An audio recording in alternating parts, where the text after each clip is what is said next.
This is a different angle. If this is your first time watching one of my weekly readings, then welcome. And if you've been here before, welcome back. And if you're one of my subscribers, a heartfelt thanks. I really appreciate your support. It's important to the channel. And on that note, remember to like and subscribe. It helps with the algorithm so that this channel gets shown to a lot more people. And it's important to me. I don't do personal draws, and I won't ever send you a message.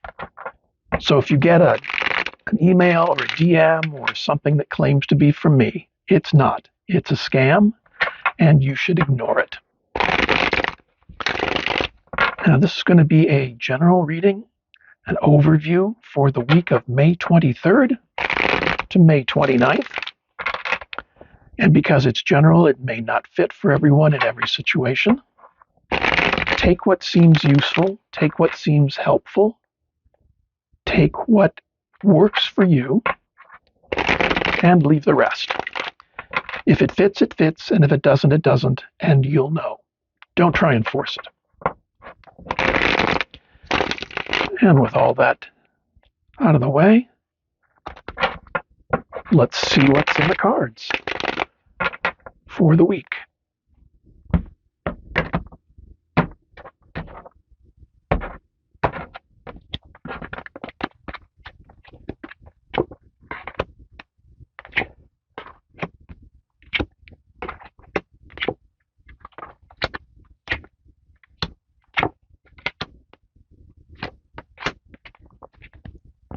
All right, let's get these tidied up a bit. Make sure everything's in view.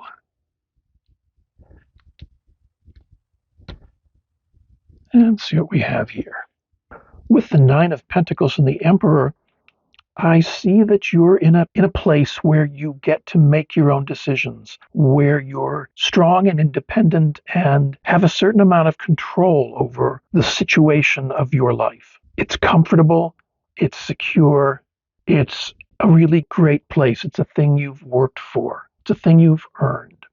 With the Four of Pentacles, the Knight of Wands, the World, and the Tower, I see this week may provide some challenges to that.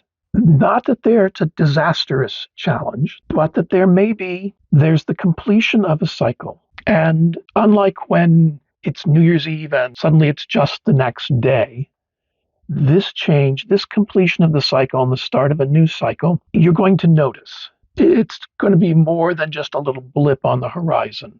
It won't necessarily be disastrous because the Tower, while it signals a change and a fundamental change, it doesn't necessarily signal a bad change, just something significant. So that could mean a change for the better, it could mean a change for the worse. But in this change, in this cycle completion and cycle start, it might be a good idea to keep an eye on your resources, keep a handle on things, maintain a little bit of balance in what you have, and not to go rushing into anything new, but as you approach things, as things come to you, to go at it with a drive and a strength, not a flightiness, not a jumping in, but an approach of, this is what I need to do. And that's, I think, going to be the approach for this week in light of any change or cycle marker that may happen. And from the bottom of the deck, the Ten of Pentacles. With this additional card, I would say that the change is not going to be disastrous. It's not a bad fundamental change. You still need to be careful with your resources and your projects. And that approach, I think, is going to be what brings about this Ten of Pentacles. So you're in a good spot. Keep an eye on things. Handle things well. If something comes up this week, then roll with that. It's part of the cycle. It's part of the process. Fundamental changes are not always bad. And see where this leads to you. This could lead you to a happy ending.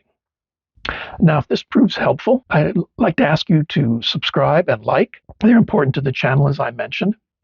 I post weekly readings each Saturday and daily readings each morning. So join me here again next Saturday and each morning when I take a look from a different angle. Make this week a good week.